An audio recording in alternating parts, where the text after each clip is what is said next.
You know, I'm sure we all know nyoka, snake. This snake will go to a hole engakhange yakhe.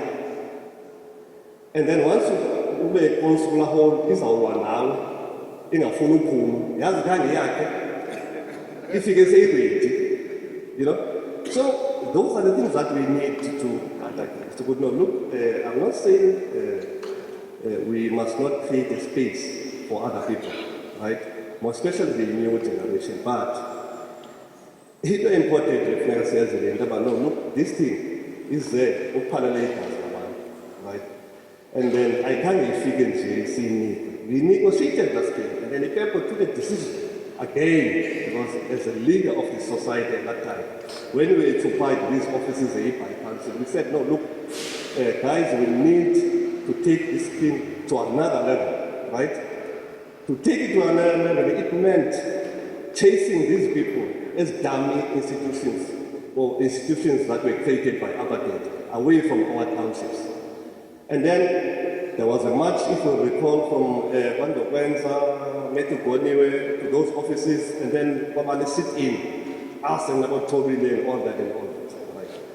And then when we were there, myself, Zotowi, Dongwe, and other comrades, we said, guys, remember our ultimate goal here. We want to have one city, one municipality, and create a one tax-based system. And then that's where we started a process of engaging the PEMs and so on. But you know, guys, let's come together. And then that come together of us, it resulted into us forming what was then called Transitional Local Authority, TLC. TLC was like what we called in Russia Duma, what Lenin did there in Russia. You know, where we took everybody under one roof and then we created a Duma. So we created that Duma here in consultation with the ANC. So what we did, but I will finish the story one day. Particularly the negotiations, the one city talks, which we made it show that the ANC is behind us or is supporting us in this initiative. And then we started a team, right? CPEPO consists of Mike Tego, about Glenn Fosin, I think was the judge today, and about Kaya Matiso. You know, that's the team that we sent to Harare to meet with about Raptors or Steve Swete to tell them, but no, we are doing this thing. There's this baby that is coming in Port Elizabeth. And then they supported it, right? And then we had to go to our own Harvard. Our Harvard at that time, it was Vista, where you can draw in the pool of intellectuals that could assist us because we're dealing with all professors here. You know, about Kada Asma, the team, the ANC, about Patos, about before he was a doctor, and then and some other comrades about Square. You know, so we had to beef up our team with some comrades from Vista, the ones that I've just mentioned. So those are the comrades that were handling the negotiation or the report to the ANC what we are doing. Was we had to make sure that this thing that we are doing is right. Because parallel to that, we started a process, a Kempton Park in negotiation. So we set up that TLC there. That's why I'm saying it worries me this thing that is happening because people have died for that. And then it's not that we cannot sort it out or we cannot solve that. We can. Now, coming to this thing, Harrison would know. If because of that, because of those state committees that we set up, which were the structures that was created to replace the structures of the apartheid government. Now, our police or the system realized what we need dual power here, right? And then there's us, there's them. They want to eat dual power in the symptoms, the insurrection, right? And then they intensify. They are also against this initiative, harassing state committees, and then we were all sent to prison to Senal Pans in 1985. in 1986. Now, in 1986, when we went to jail, we stayed there up until 1989. Around 1988, there was Delmas in Gauteng, and then here, this system was trying to treason because they are saying the Indosians street and area committees. That's treason. That's exactly the emblem, right? Now, on the 18th of January 1988, around 2 o'clock, there were speakers like this one at home. Somebody or a prison order said by the volgende gevangenis, I think, must report to the reception. I still remember, it was in the afternoon one. You know? And then we were all trembling because there was this treason, right? Because there were statements that were made, and then some mistakes happened where some people were killed during the process of the street and area committees exercising their duties. When there are some mistakes, some other people died, and so on and so on and so on. Now, I'm up on side, no, look, here, you guys, this is exactly what is happening in Delmas. So, in this afternoon, on the 18th of January, some of us were taken out of the prison to various police stations, right? In my bike, I was with Malgas, Ngoi, and Comrade Ngoi, and Comrade Fas. And then we first dropped Malgas at Woma police station, and then Craig was also in that bike. And then the rest of us went to Lulifat. It was the time the Beyeka what to call it, Sanla, using Lulifat, because Lulifat had cells that were made what is suited what they wanted to do to us at that time. Now, Masifika Lulifat, and then Rolos, who was the major at that time, he said to me, when I know Mizoya, a Petersburg police station. And then Utego remained there. One was in Woma, Ukosta, Comrade Ben, they were taken to Jeffreys Bay. I can't remember what happened to other comrades, but in essence, the system was preparing its season fire. Right? So what I'm trying to say, the paper never rest was under extreme pressure, because they wanted to kill each and everything that we were trying to do as paper and other formations. Now, we stayed in these different police stations, then we came back late February because they couldn't build the case that they wanted to build. I still remember, because we're all scared of this thing, Malgas had a problem in New. That's what led to him having a stroke, right? And so we saw Malgas with what you call it, with Truth Commission in a stroke. That thing started when he was there, a police station. And on my clip, what causes our fits? Because when I was asking the system, my clip, I went back to St. Albans because we fits. And then, but we end up back around March because they couldn't make this case that they wanted to do. Now, this is a story that I wanted to summarize for you guys, which is, I'm saying it's an untold history of exactly what happened. So, I'm sure you got the gist of exactly what happened, why these comrades were killed.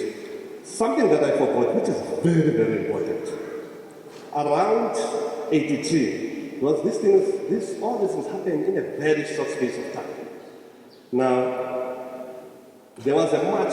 I want to explain the role that was played by the white community, which I can see now we've forgotten about that.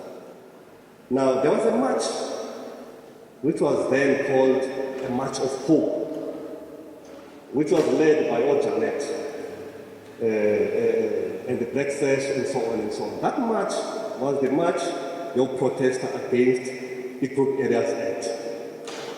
A group of New South comrades, about Janet and the Constitution campaign and other comrades, a march. It was a big march to a police station in New Bible to show solidarity with their colleagues in the township, and then would know, look, we are tired of this thing, right? And then even this municipality that I'm talking about, those days when we were negotiating, and then even during the TLC, I think we had about 15 white comrades that were in that structure, including the ones that I've just mentioned, Abu Hussein, Abu Richards, and many of them, they were part of us. But I don't see them. I don't know what's going on. And as I said, I left politics 20 years ago. I'm a businessman now, but it worries me. But now we've not seen those people anymore. I don't know why. I think we need to go back if you are talking about the non-Rashidism that many of us died for. In conclusion, I want to acknowledge, some of the comrades that were with us in this journey, right? Ukomrade uNgoyifazi, ukomrade uEdgar Ngoyi, ukomrade uFazi, ukomrade uMarcus, ukomrade most of them are no more. Ukomrade uMabui, I've just mentioned now. Those were our heroes.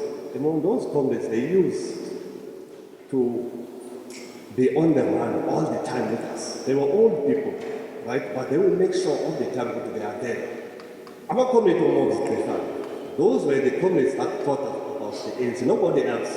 I'm talking about my generation, except those comrades that were coming from Robben Island.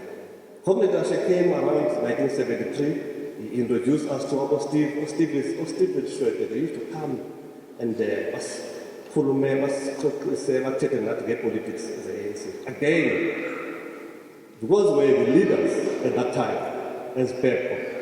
When the feud started with Rabi, that is Zulu and Kwara, PEPCO was there facilitating or leading the peace talks between these two warring factions.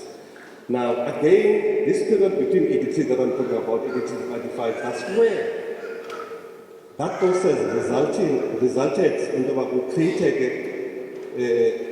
an unorganized kind of a structure, which was called the People's Militia, Amabut, right? Because remember, when we took decisions on those campaigns at Passport Court, we had to go and do things ourselves, right? But Amabuto at a particular period, the first Mabuto was of law in other communities.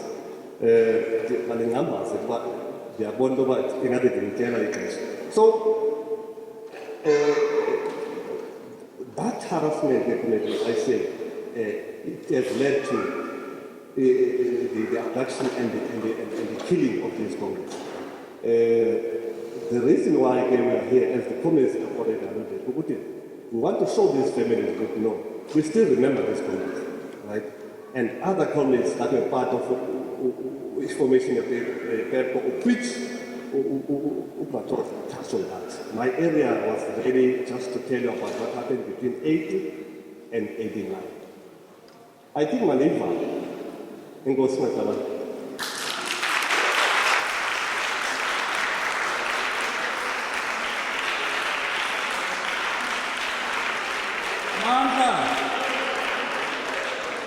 Amandla, awethu, Takutozi, yasowasula njengeqala. At this point, let's invite Dr. Tozami Mebota to connect the dots.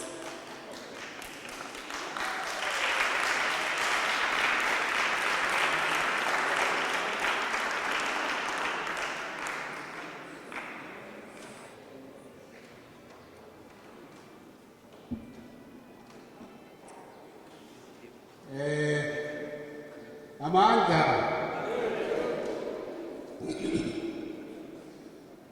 let me start with our funding.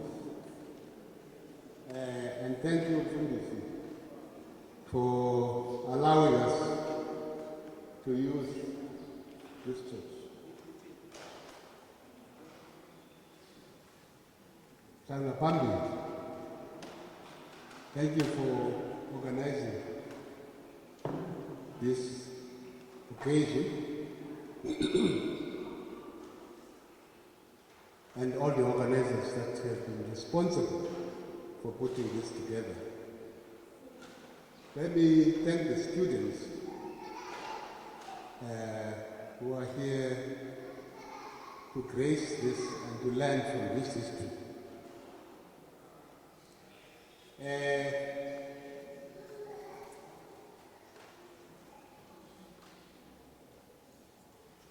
Ugeli there, Ugoli, was asking me a question. How did you guys form EPCO? Because rather a civic association in the township, because in the township there were no ratepayers association. So we didn't have an experience of setting up these entities. I said I will address this issue just now. But let me start with this church. The last time I was in this church was 79, around October, if not November. After we had won the strike at Ford. But let me pause for a moment and say, this is about the three families. Ashe, Godolozi, Kalela.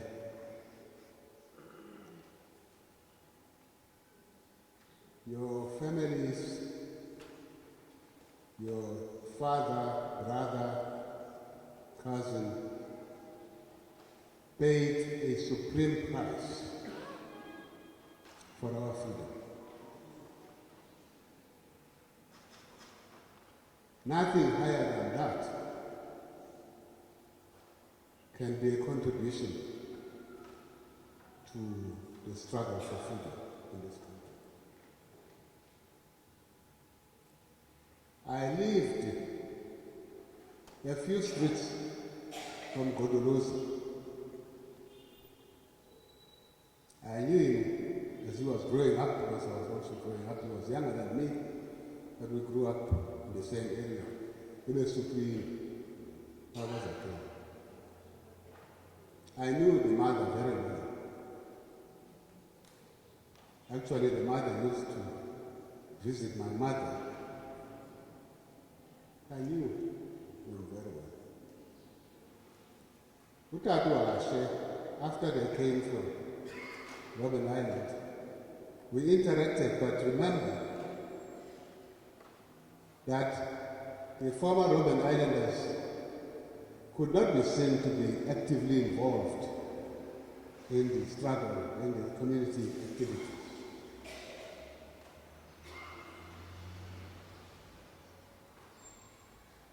I want to disclose that I did not know Galela.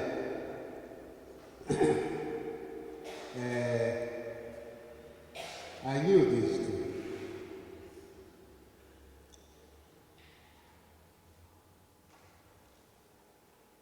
The other person that has not been mentioned much in this process was Mobs Kifan. I interacted a lot with Mobs. One of the trips we took to Lesotho, from my side, was because of Mobs Kifan.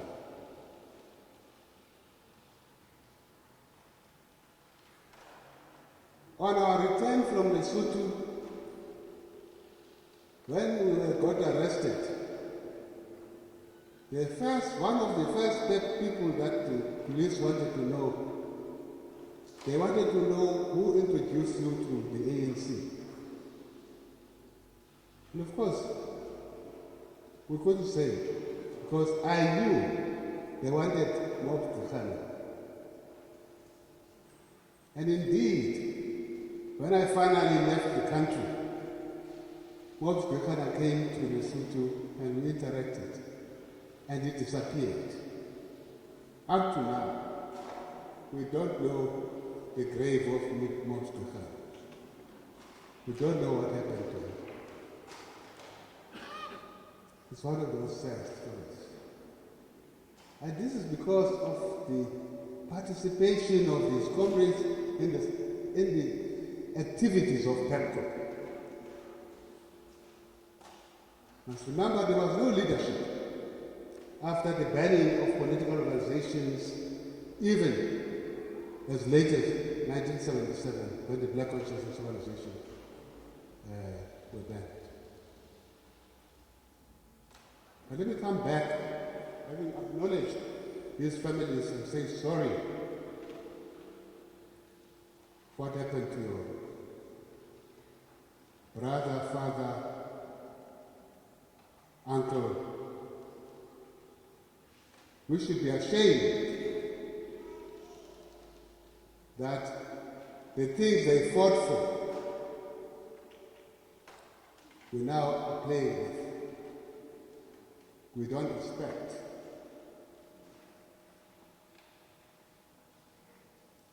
We are playing with the struggle, with the success of a struggle for freedom.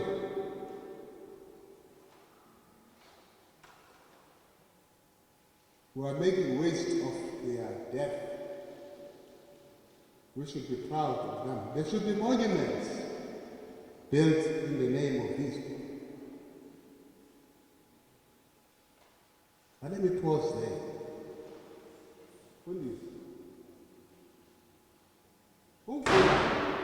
Umfundisi uhaya. Umfundisi usoga. At the height of the PEPCO struggle,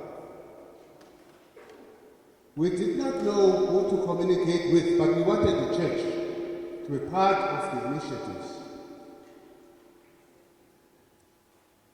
Fundisi Uhaya volunteered to say, there is my church. Hold meetings here. The first meeting I had with a group of Abefundis was organized in this church by Reverend Haya and Reverend Soka. And there were many others, and I'm particularly mentioning those two. When Ford fired me because of my PEPCO activities, and the Union for Society at the time, or UAW, did not want to represent us as a union, as workers of Ford. We had no place to hold meetings. Fundisi Uhaya gave us this hall. All our meetings, we were meeting here almost daily in this church. The very last meeting, after we had negotiated with Ford to reinstate all the workers, we gave a report back. And that report back was in this church. I remember, I'm a little bit confused because when I came in, I thought I came through the back door. Because I thought the door was this side. You will correct me, please, but I thought we entered from this side and we're facing that side. I recall, if my memory serves me, Paki was saying I'm over 70. He's right, I'm 74. So I might also be getting dementia. I recall a call from Zwelakhe Sisulu on the day of the submission of this. And I ran through the back door to go and report to him. He was representing, I think, the world. newspaper. And he was asking us about what happened in the negotiations for the solution of the fourth strike. And I went through the back door. As I came back, there was chaos in this hall. Because the newspaper had said, Ford workers are reinstated subject to availability of jobs. So when we were shouting that this is a victory, somebody stood up and said, "You haven't read the newspaper. They are lying. This is not a victory. It says subject to availability of jobs, which means those of us whom the government or the management does not want will not be reinstated." So now I was getting this feedback as I come in. I was confused how to handle this situation because the hall was full to capacity. And of course, you could be lynched in that situation lying. So I decided to take the mic from the gentleman, whose name I'm not going to say, and I said, "Sit down, everybody." I took the newspaper. I said, "Now, what we are going to do, because Ford had agreed to appoint to reinstate everybody in groups of 35.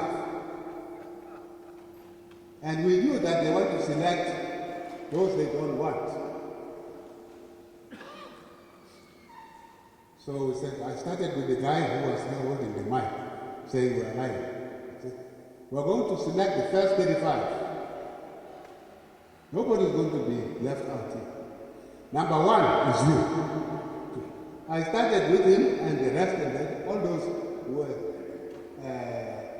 considered troublemakers.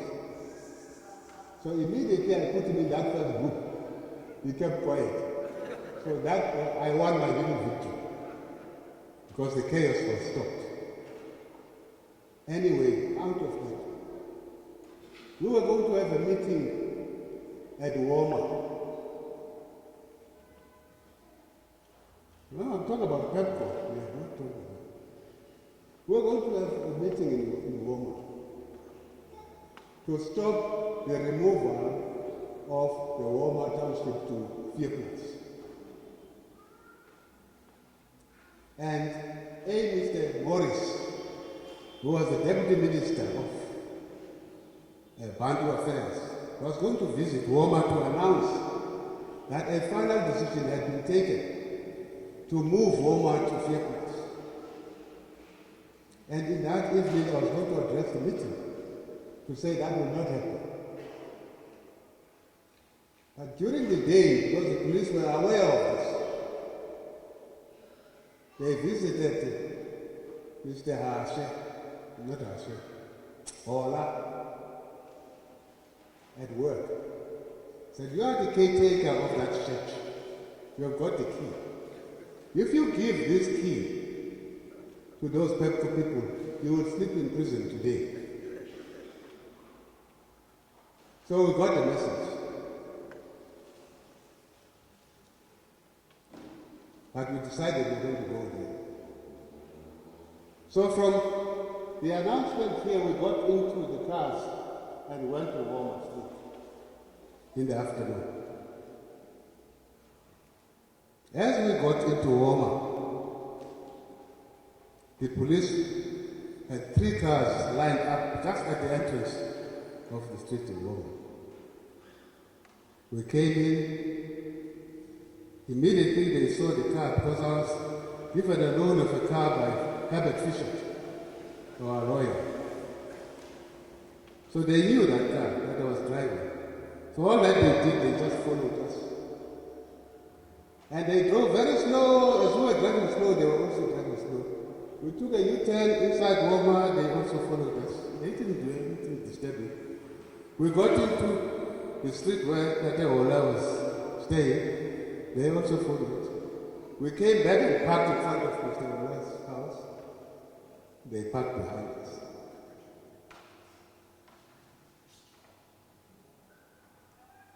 We sat in the car, we didn't know what to do. What we wanted was the key. So we decided, guys, we've got to go and get the key. Immediately we opened the doors, they all opened their doors with guns and said, hands up. So we had no choice but hands up. I was handcuffed, taken to Warren Station, taken to Jeffreys Bay, taken to Sandwell, put under a penny order. That was the last time I was arrested.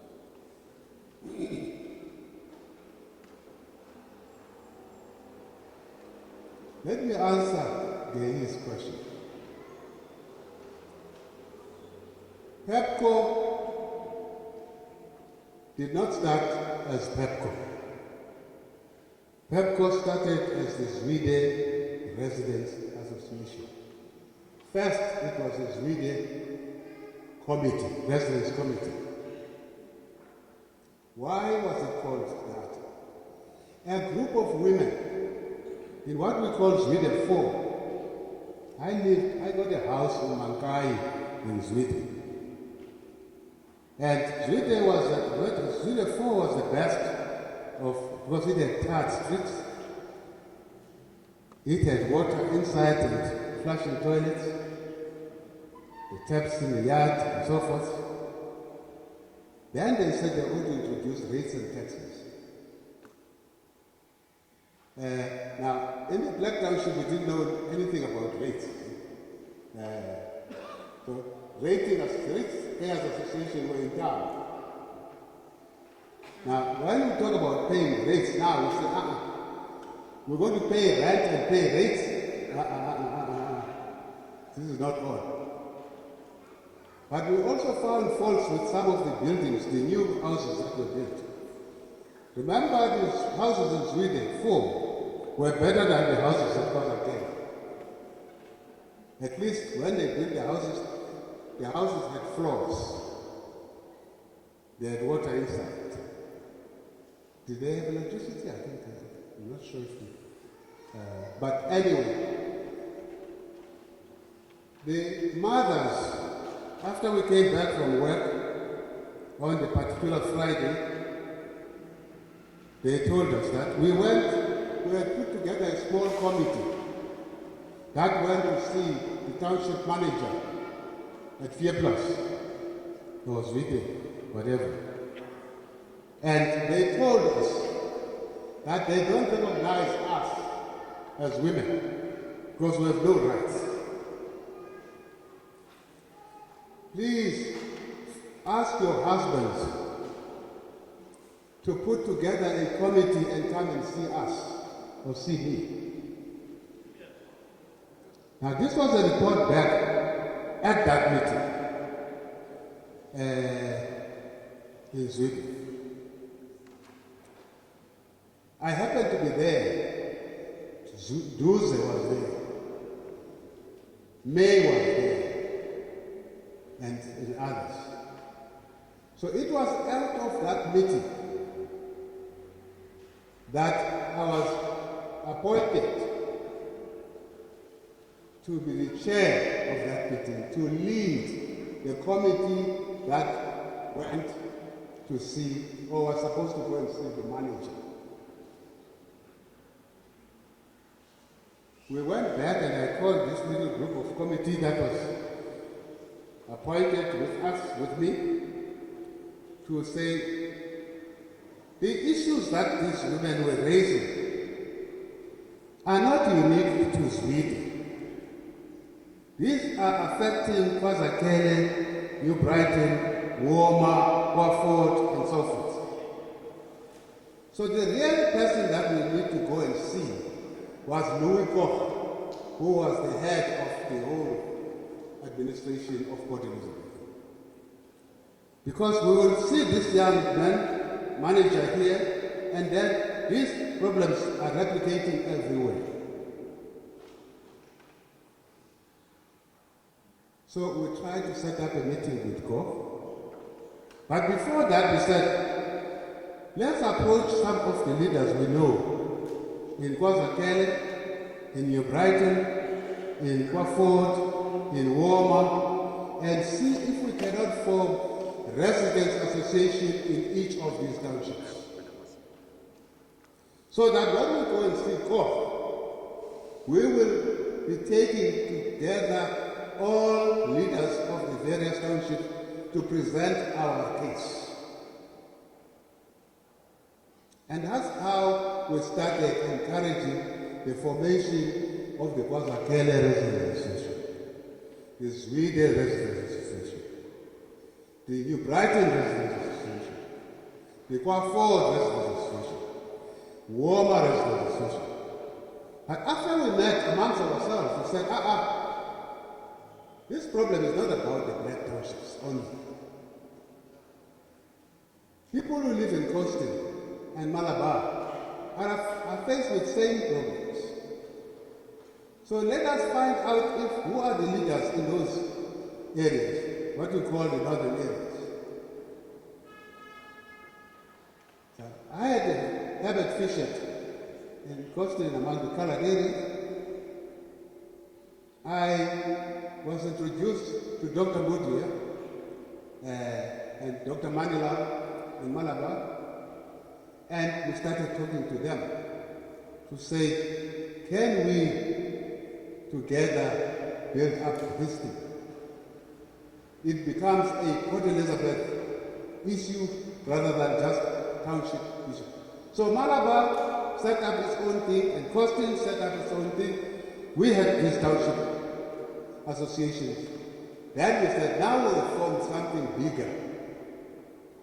Let's constitute it and create a constitution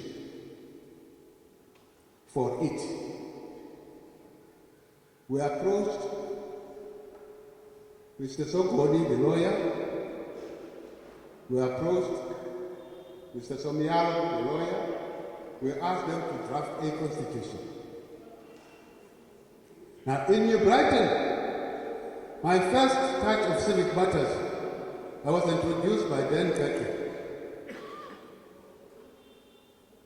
I was arrested first time in 1977 and charged for sabotage and violence of whatever public relation, public whatever.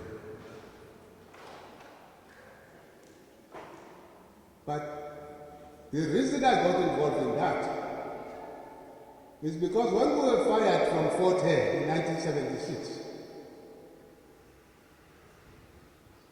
Tembegile Tepu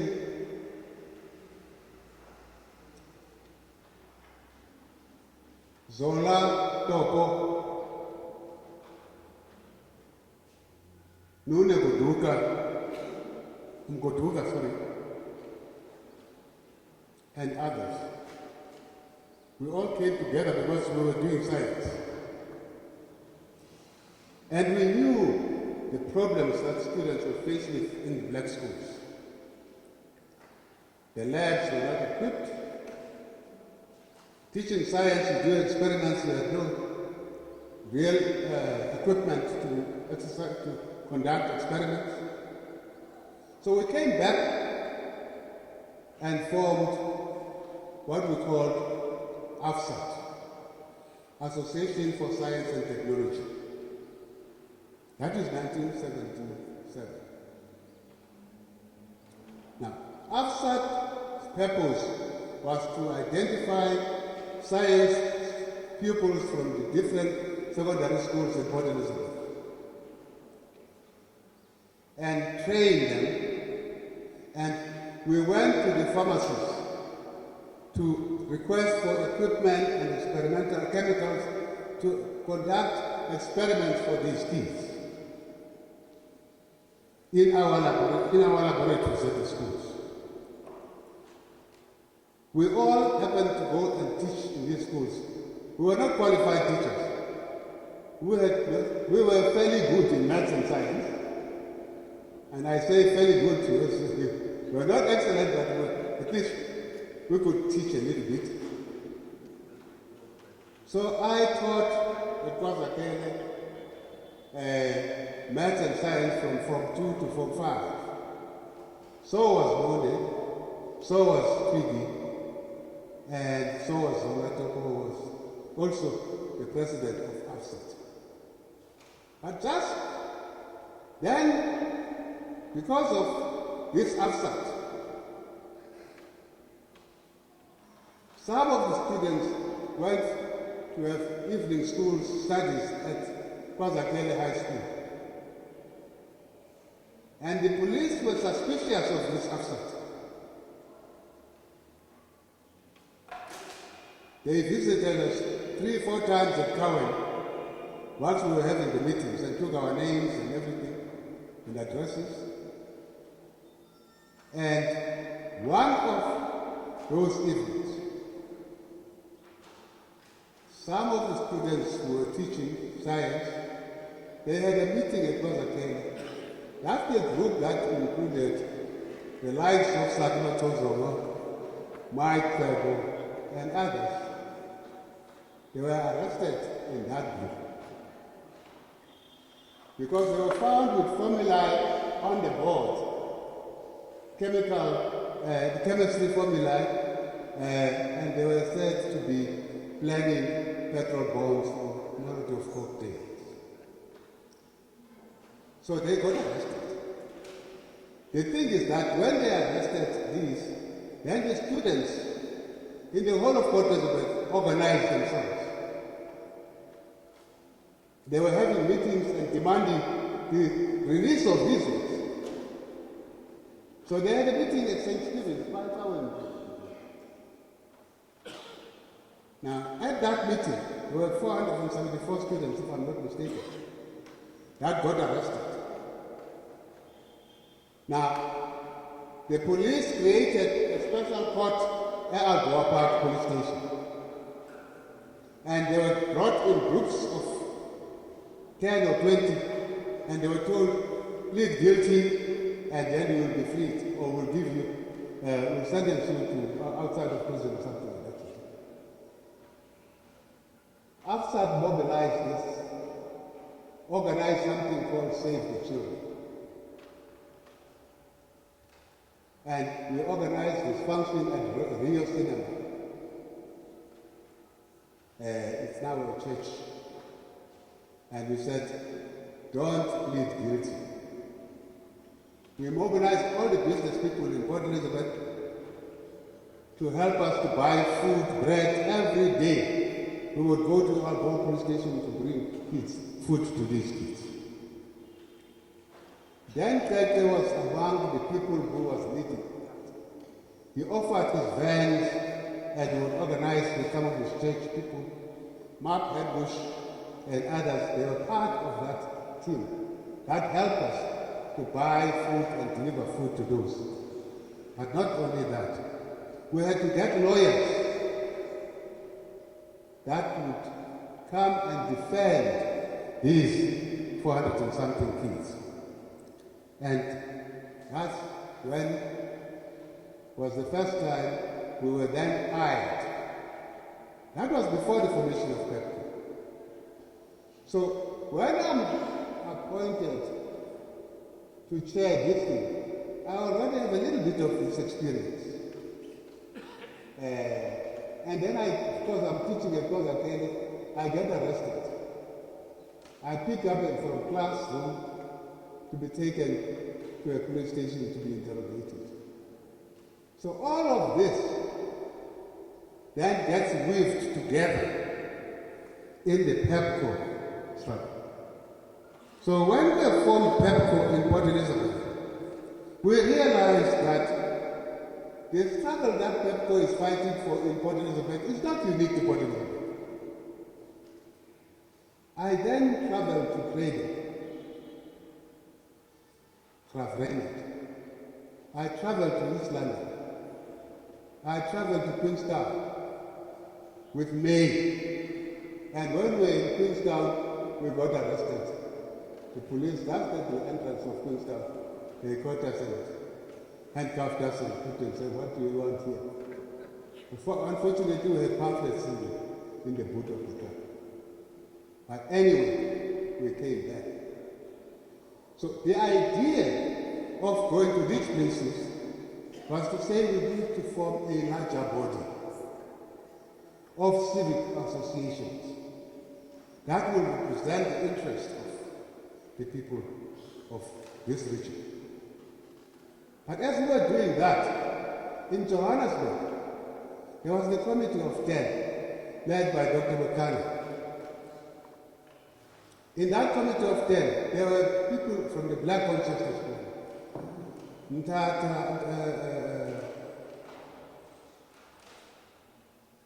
Azapo President, now you mentioned Curtis Golden. Now we realize that the government was interested in the Committee of 10. They were interested in talking to it. Then they introduced, around 1978, they said we want to form an urban, similar, an equivalent of a homeland within the urban space. We want an autonomous Soweto. And Dr. Mokana, they were busy negotiating this. We realized there's a danger. If they accept autonomy of Soweto, the whole country has accepted it. It will be imposed.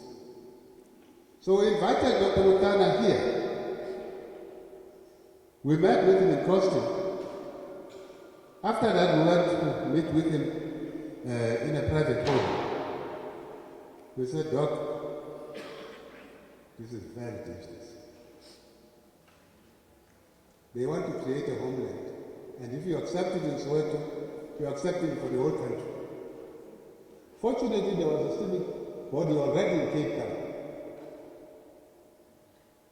And in Johannesburg, they set up the Soweto Civic Association. So the Soweto Civic Association and PEPCO were almost at a similar time.